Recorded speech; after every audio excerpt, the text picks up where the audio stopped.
Julian Assange is in our headlines. He's in a London courtroom this morning. WikiLeaks founder is wanted on charges relating to the publication of classified documents. Them two journalists was on trial here. A US lawyer has told a court that Julian Assange has put lives at risk. A brave defender of the truth to some, and an enemy of the state to others. Hello, I'm Richard Gisbert, and you're at The Listening Post. Among the media stories that we're covering this week, maximum security state, the case against Julian Assange, and, by implication, modern-day journalism. In New Delhi, rioters attack reporters first and ask questions later. Questions like, are you Hindu or Muslim? Journalism from behind bars. In prisons across the United States, inmates are reporting on a hidden world. And Saudi Arabia finds another form of expression it cannot tolerate. A Muslim woman rapping about Mecca. We begin with the legal fate of Julian Assange. This past week saw the commencement of a court case that will determine whether Great Britain should extradite the WikiLeaks founder to the United States. The American government has charged Assange for his part in the release of classified military documents, and he's looking at a maximum prison term of 175 years. Assange's advocates say he has little chance of getting a fair trial in the U.S., that if sent there, he could end up facing conditions amounting to torture. That is one of the factors that the British court is legally compelled to consider. However, the UK authorities are also facing some serious questions in this case about whether Assange is getting a fair hearing and about Britain's own commitment to human rights and the rule of law. Legal experts, medical specialists, and the UN's Special Rapporteur on Torture have all sounded the alarm over the conditions at the maximum security prison where Assange is currently locked up. Our starting point this week is London. If you were to be told that there was a court case involving a journalist who had been jailed, placed in solitary confinement, held, according to the United Nations, in torturous conditions, denied proper access to their lawyers, and you were asked to guess the country involved, would you have guessed the United Kingdom? The British like to talk about their sense of fair play. Julian Assange would argue otherwise, if the authorities would let him. Mr. Assange is being held in a dock at the back of the courtroom that is covered by a thick glass partition. So he is being held in the back as if he's a violent criminal when he actually poses no physical risk to anyone, regardless of what you believe about the charges against him. He doesn't look well. He's complained several times that he cannot focus properly or follow properly what's going on from behind the glass partition. After the first day of this hearing, he was sent back to the prison. He was handcuffed 11 times, strip searched 2 times. He was not allowed to read the notes he was consulting during the hearing by the prison authorities. And you know what is really frustrating? That this is happening in plain sight. Julian Assange's physical condition was deteriorating long before he was jailed. He had spent nearly 7 years cooped up in the Ecuadorian embassy in London, having been granted asylum there in 2012 when a Swedish prosecutor was investigating him for sexual assault, which Assange said was an obvious ploy to extradite him to the US. That investigation was eventually dropped. The case was flawed in too many ways to mention. 10 months ago, after a change of government in Ecuador and the subsequent removal of his asylum, Assange was dragged out of the embassy and jailed, maximum security style, charged with breaching his bail conditions when he entered the embassy. Now, Washington awaits. Its extradition request is based on WikiLeaks releasing confidential files, exposing U.S. war crimes, and much more. Julian Assange's lawyers contend the prison conditions could be the death of him. A group of more than 60 doctors echoed that warning in 3 separate letters sent to the British government. Those letters followed an examination of Assange by the UN's Special Rapporteur on Torture, Nils Melzer. I came to the conclusion that Julian Assange has been exposed to psychological torture based on the medical assessments that we conducted during a 4-hour visit to him on the 9th of May 2019. Julian Assange showed all the symptoms that are typical for a victim of psychological torture. We're talking about intense anxiety, a constant state of panic that has harmed already his nervous system and his cognitive capabilities. Although I made an urgent appeal to change the conditions of detention of Mr. Assange, after 5 months I received a letter that basically said we reject all allegations of torture and Julian Assange is being treated according to English law. Now that is not an appropriate response from a democratic state that is transparent and committed to the rule of law. Now the UK prison estate's notoriously not good, and so I'm sure he's had some unpleasant conditions that we wouldn't want anyone to have. I don't really think we can call that cruel and unusual punishment in this case. The problem with having run once is he's not going to win anyone over by complaining he's been incarcerated pre-extradition. Then there is what happened at the Ecuadorian embassy, accusations of American foul play that could affect the legal case awaiting Assange in the US. A separate court case is currently underway in Spain, investigating a security firm hired by the Ecuadorians called UC Global. As the Madrid-based paper El País has reported, UC Global had Assange and his lawyers under constant video and audio surveillance, and then made that material available to US intelligence agencies, including the CIA. The company also broke into the phones of Assange's visitors at the embassy. Stefania Maurizi was one of them. Whenever we visited Julian Assange, we were asked to leave our phones at the reception, and we were told that no one would have access our phones. But it was not true.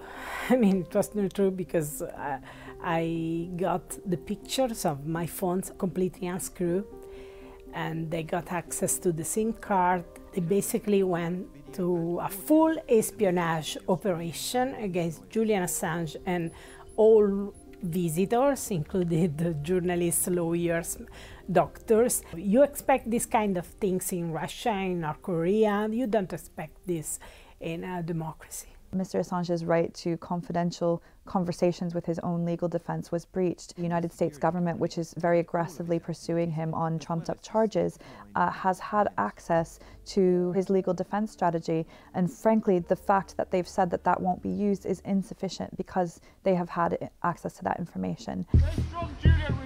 Given what is at stake in the Assange case, the national security angle, allegations from the UN that Britain is effectively torturing a dissident, you would think British news organizations would be all over the story.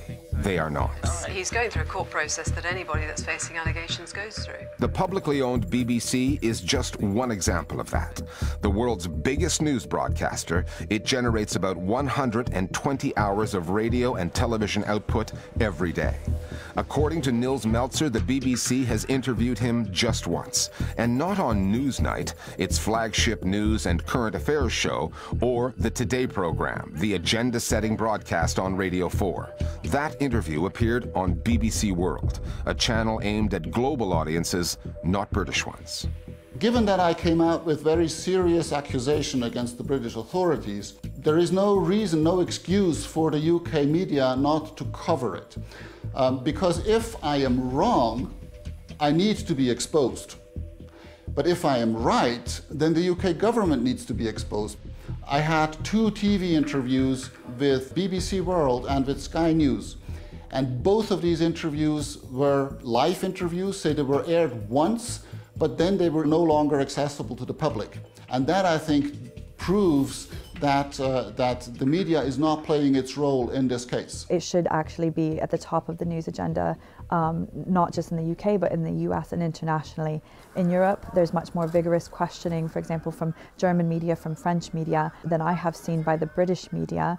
There is a notably different public opinion about him in the UK and the US, I think, than in other parts of the world. And that is a reflection of the coverage that the case has been given in those countries.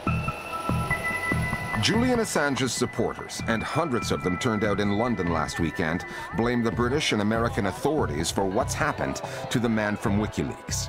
But they also reserve plenty of anger for the news media. How many journalists among us are guilty of that crime to journalism, merely reproducing the words of the powerful?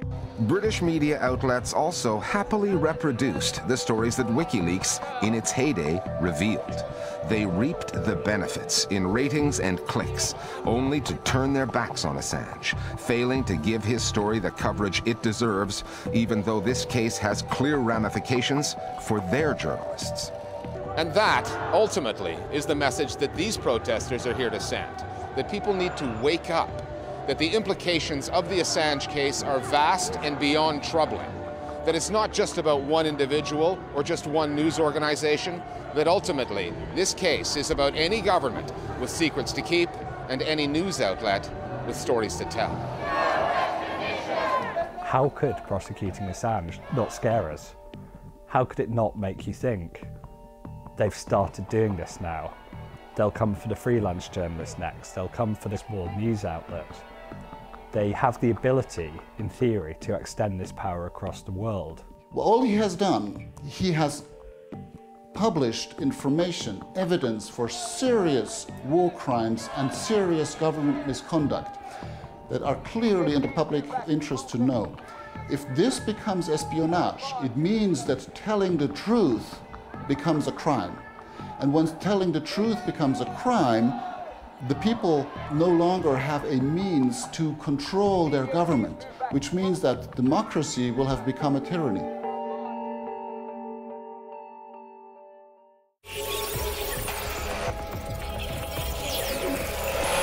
We're discussing other media stories that are on our radar this week with one of our producers, Meenakshi Ravi. Meena, we've been tracking those demos taking place across India against the new citizenship law, the allegedly unconstitutional one, and we've been tracking the coverage. Now, most of the demos had been peaceful, but they turned violent this past week to the point where they're now being called the Delhi riots.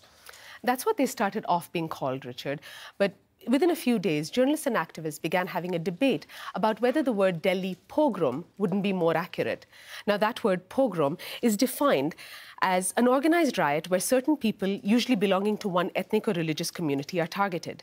Now, in this case, Muslims have suffered disproportionately, be it in damage to their property, violent physical attacks, even death. Undeniably, Hindus have died as well, but the numbers stack up more heavily on the Muslim side. So journalists and anchors who've been calling this violence from both sides have been called out online for false equivalences. There's a twist to this story as well. Often you'll see CCTV cameras are destroyed by rioters who don't want to be identified by the authorities. In this case, in Delhi, there's been footage of the police smashing up the CCTV cameras after they were criticized of having just stood aside while people were set upon or houses were burned. They're being accused of letting this happen. And what are Indians hearing from their ruling party, the BJP, on this? Well, the rhetoric from the BJP has recently shifted up a gear, Richard. Just a few weeks ago, an MP from the party said that all the traitors need to be shot. He was referring to those protesting against the law. And then on the day that the violence sparked in Delhi, a local BJP leader was at a rally where he told the police that if they don't clear out the protesters, then he and his followers would do it themselves. Since Sunday, more than 40 people have been killed and hundreds of others have been injured. What about the conditions for the reporters covering this story? What are they like? Well, there are at least 4 who've been attacked during these protests. And this isn't just being caught in the crossfire. As these journalists were being beaten up, they were asked to prove whether they're Hindu or Muslim. Oh, okay, thanks. More than 2 million people live within the American prison system. That is roughly equivalent to the population of a city like Las Vegas, imprisoned across the country. The stories of what really goes on inside are seldom heard, which is striking since fictional depictions of prison life have proven to be more than marketable for years. Films like Escape from Alcatraz, Papillon, The Shawshank Redemption, more recent television programs like Prison Break and Orange is the New Black. There's something about incarceration that seems to fascinate audiences. However, non-fictional accounts of life on the inside are much harder to get. For journalists who have tried, access is the primary issue. Prison authorities usually control who gets in and what stories get out. But some prisoners are determined to make this a beat of their own. The journalism they produce behind bars has real value, both for audiences and the reporters involved. The Listening Post's Flo Phillips now on the ultimate inside story, prison journalism in America. We rolling. Man, let's get this thing cracking. Let's get it. Bring it. Let's do it. What? Coming at you from the Bay of San Francisco at San Quentin State Prison. This is Uncuffed. Broadcasting from inside one of America's oldest prisons, Uncuffed is a radio show produced by KALW Public Radio. Uncuffed is about telling our stories from our perspective. It's the latest product from San Quentin Radio, which operates out of San Quentin State Prison in Northern California. Funded by the California Arts Council, inmates are taught how to tell their stories, how to be the chroniclers of their experiences under lockup. And there's a market out there awash with depictions of prison life. You're not going to bang on my door, not going to bang on my windows, and you're not going to start any fights in there with anybody. Reality shows like America's Toughest Prisons, true crime documentary series like Making a Murderer, and dramas like Prison Break. The worst of the worst are there. Rapists, murderers. What goes in never comes out. For Troy Williams, one of the founders of the San Quentin Media Initiative, it was clear people on the outside wanted to know about life behind prison walls. So why not tell them the real thing? You watch a lot of shows that talk about prison and they never seem to get my story right. And so that's when I came up with the idea of producing San Quentin Prison Report. And from there, things just began to take off. That was back in 2010, when Williams was still serving a life sentence at San Quentin for robbery and kidnapping. Using donated equipment, he began producing his own video and audio programs about life in jail. He got out in 2014 and continues to work as a producer. Williams is not an anomaly. Across the United States, there's a small press corps of prisoners telling stories that might otherwise never get told. Some write mostly for their fellow prisoners, like Kerry Myers, sentenced to life for second-degree murder, a crime that he, the victim's family, and the investigating detective all say he did not commit. He spent 2 decades writing and editing a magazine, The Angerlite, produced out of a maximum security prison in Louisiana. His sentence was commuted, and he was released in 2016. I think I've wanted to do that, wanted to write since I was 5 years old. And so when I was sent to Angola, Louisiana State Penitentiary, they pulled me into the prison print shop where I stayed for 5 years. I got to know the editor, I got to know the rest of the staff. And when an opening came up, I certainly took the opportunity to do that. The Angerlite is a chronicler of not only events that happens at the prison, but the Angerlite has also been a conscience of the criminal justice system in Louisiana and policies nationwide. Then there are inmates whose journalism has jumped beyond prison walls. John J. Lennon is held at the Sing Sing Correctional Facility in New York State. He's serving a 28 years to life sentence for selling drugs and murder. He writes features about life in prison for outlets like The Washington Post, The New York Review of Books, The Marshall Project, and is even a contributing editor for Esquire magazine. Story comes from character, so I'm constantly in conversation with my peers. I'm sort of taking notes, whether it be in the yard, and I have my pen and pad, and I am talking to the person, and then I'll go back to my cell, and I'll sort of transcribe those notes on my typewriter. I don't even really do too much of my own research. Whenever I see a story in something, I think I'm looking at this. The story is a little different from my angle, right? Of all the media setups in the US prison system right now, San Quentin is where prisoners interested in journalism want to be. There's a newspaper, San Quentin News. There's the radio show Uncuffed. You can see and feel what we see, feel, and hear. And there's the hit podcast Ear Hustle. You could hear them dragging handcuffs and stuff. All produced by inmates on the inside. And it's not just about the variety of media on offer. Prisoners at San Quentin can even get something of a journalism education from professional reporters, like former Wall Street Journal tech reporter Yukari Kane. These men have learned how to be articulate, have learned how to write well, and they have become experts in criminal justice from the inside. They're personally affected by policy and law and important discussions that are happening now. And there's an opportunity for them to be part of the discussion and the debate outside, not just through their own articles, but through op-eds. And hearing these perspectives, giving them a space in the mainstream, is crucial. America has the highest documented incarceration rate in the world, but an acute lack of transparency around prison conditions makes coverage from the outside especially challenging.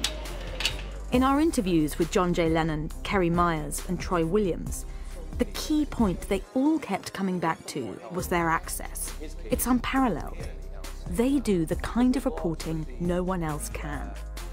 We exposed the practice of a state court of appeal that for 12 years had essentially thrown all pro se supervisory writs into the garbage can, meaning a writ that was filed, an appeal that was filed by a prisoner without a lawyer. It got exposed because the staff director committed suicide in his office and sent all the documentation to an attorney who happened to be a friend of mine. Had I been anywhere else, no one would have cared. We exposed that practice, and that practice changed. I wrote a piece for the New York Magazine, and it was co-published in the Marshall Project. Andrew Goldstein is this notorious guy that suffers from schizophrenia. He was psychotic 20 years ago, off of his meds, and he pushed Kendra Webdale in front of the subway. And that case sort of sparked Kendra's Law, which sort of mandated that people with schizophrenia to take their medication, and it gives them more help. Like, I could tell this story, I could interview him, and that's what I did. Yeah, prison ain't really like that. Telling these stories isn't just about good reporting and access from the inside. It's completely dependent on maintaining the trust of prison authorities. Many of the inmate journalists that we spoke to said they didn't often experience direct censorship, but they did acknowledge that there are certain limits on what they can report, and those boundaries are set and monitored by prison public information officers.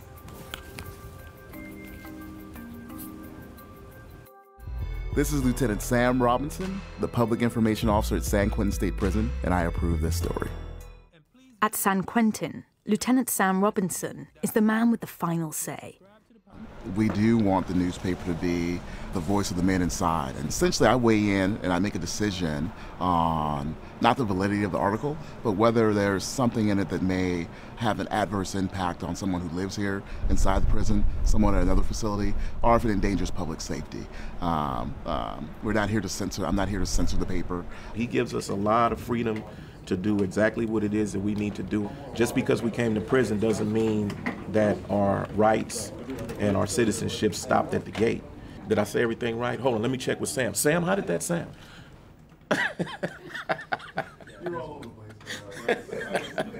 Do you think I could be a public information officer one day? Giving prisoners the opportunity to report their own stories isn't just a means of unraveling the complex truths of prison life. It provides a rehabilitation tool, a catharsis.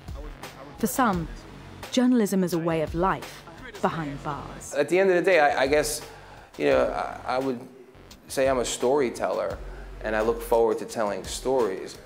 And I will say, you know, I may live in prison, but I'm no longer a criminal. It gave me an ability to think of myself outside of the box of just a prisoner. I could put out, through this medium, a product that could change the face of how people are viewed in prison, or even how we view ourselves in prison.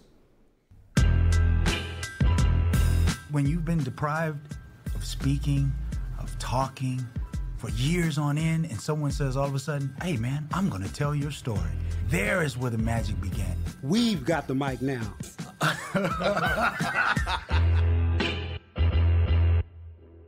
And finally, remember all of those headlines about Saudi Arabia's Crown Prince, Mohammed bin Salman, how he had finally given Saudi women the right to drive, how he was out to reform the conservative kingdom. Well, try telling that to Asail Slay.